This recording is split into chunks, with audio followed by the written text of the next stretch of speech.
Look at your arm right now. The skin is smooth, the hairs are flat, nothing unusual.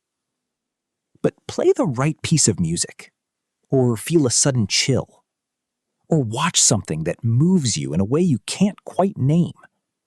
And thousands of tiny muscles you never consciously control will contract simultaneously across your skin. The hairs rise, the skin puckers, and for a few seconds, your body looks like something that just felt a shock of electricity.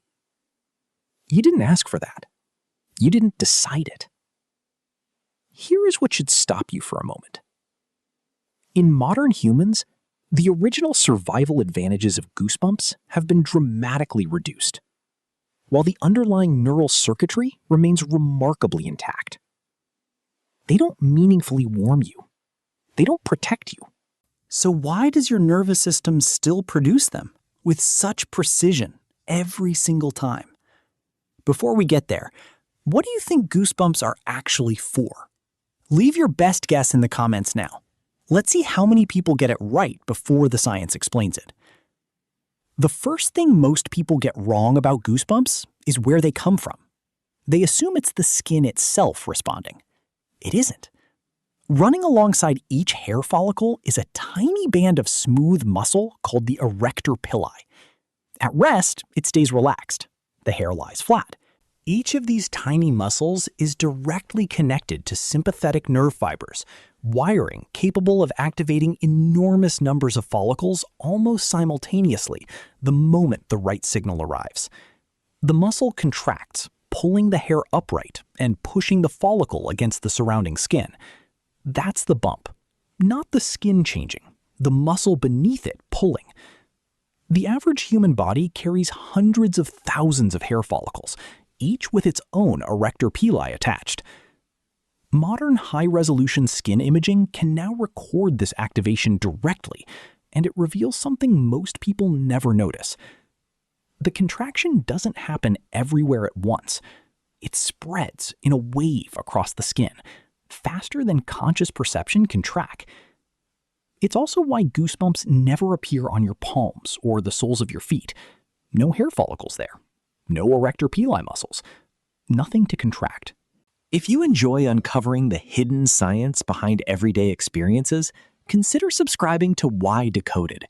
Every week, we decode another mystery your body has been quietly running without you. So what actually sends that signal? The arrector pili are controlled by the sympathetic nervous system, the same network responsible for accelerating your heart during fear and redirecting blood flow during stress. When it activates, from cold, fear, or intense emotion, it releases a chemical messenger called norepinephrine. That release isn't an isolated event. It's part of one coordinated autonomic response, reaching your heart, your blood vessels, your pupils, and your skin at nearly the same moment. Goosebumps are simply the part of that response you can actually watch happen. Which raises the real question. If this is part of your threat response network, why does it still fire for a melody that couldn't hurt you? To answer that, you have to go back further than human history entirely. In mammals with dense fur, this same reflex, piloerection, does real work. Contracted hairs trap a layer of air against the skin, creating insulation against cold. In threatened animals, it serves a second purpose. A cat arching its back, a dog raising its hackles, both using piloerection to look larger and harder to attack. A porcupine relies on the very same muscle mechanism to raise its quills. Same reflex, far more dramatic result. In humans, neither function survived intact. Our body hair is too sparse to trap meaningful warmth. The display carries no real intimidation. The original survival function has largely diminished, while the neural circuitry remained fully integrated into the broader autonomic nervous system. But if the original function has faded, why does the circuitry still fire with this much consistency? Start with the simplest trigger: cold. When skin temperature drops, thermoreceptors signal the hypothalamus, which activates the sympathetic nervous system and triggers the arrector pili across the body. In a species with sparse hair, this warms almost nothing. It fires anyway, because the circuit producing it is far older than the human body it now runs in. That explains the cold. It doesn't explain the music. Cold is a response to genuine physical evidence, a real temperature drop detected by real receptors. Music offers no such physical threat at all, and yet the same ancient circuit fires anyway. And this is where the science gets genuinely strange. Many people report goosebumps during music, a soaring melody, an unexpected harmonic shift, a moment of beauty they didn't see coming. Psychologists have a name for this, Frisson, from the French word for shiver. Research indicates that somewhere between 50 and 70% of people report experiencing musically induced goosebumps at some point in their lives. The rest do not, and that difference doesn't appear to reflect emotional depth in any general sense. Frisson correlates with a specific personality trait, openness to experience, a dimension linked to heightened aesthetic and emotional responsiveness. People who experience frisson frequently also tend to show stronger functional connectivity between the brain's auditory, emotional, and reward-related networks than people who rarely do.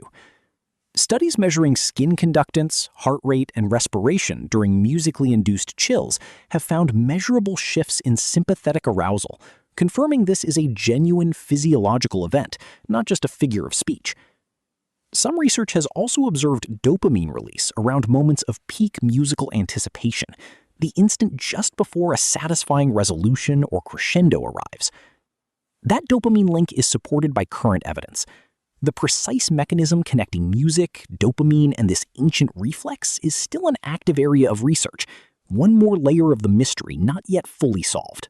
Here is what is established and what remains an open question. What's firmly established, the physiological response itself, measurable sympathetic arousal during musically induced chills. What remains a leading hypothesis, not settled fact, why music specifically can trigger it. One hypothesis points to overlap between the neural circuits involved in music appreciation and those involved in social bonding, loss, and reunion, moments of tension and resolution that music can also produce.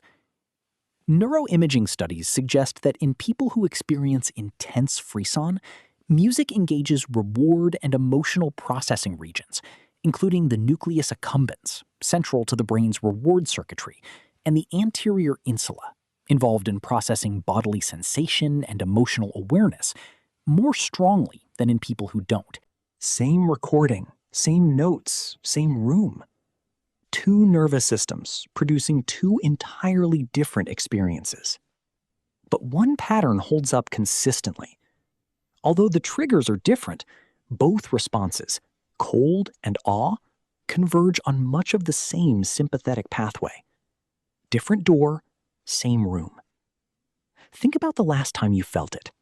The hairs rising, that current moving across your skin. Nothing was actually cold. Nothing was actually dangerous.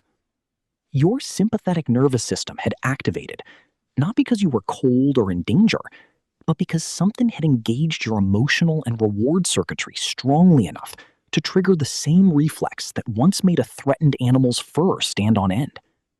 The trigger had changed completely. The circuitry running underneath it hadn't changed at all. Return for a moment to where this began. The smooth skin, the flat hairs, the body at rest. Then the music starts, or the cold arrives, or something moves through you that you didn't see coming. Thousands of muscles contract simultaneously without asking your permission. What feels like a simple chill is actually your sympathetic nervous system reaching into one of the oldest reflex circuits the mammalian body still carries, insulation and intimidation, built for a world of fur and predators, and firing it now for reasons that world never anticipated. The original survival function has faded. The world changed far faster than the circuitry inside you did. So the next time it happens, mid-song, mid-thought, skin rising for no reason you can name, you'll know exactly what's actually running underneath it. Was the answer what you expected? Go back and check your prediction in the comments. And here's the question worth leaving open. The next time that current moves across your skin, do you think you'll notice it differently? Leave it below. We read every one. If you're curious about how your mind and our world really works, subscribe to Why Decoded. Because everything has a reason. We just haven't decoded all of them yet.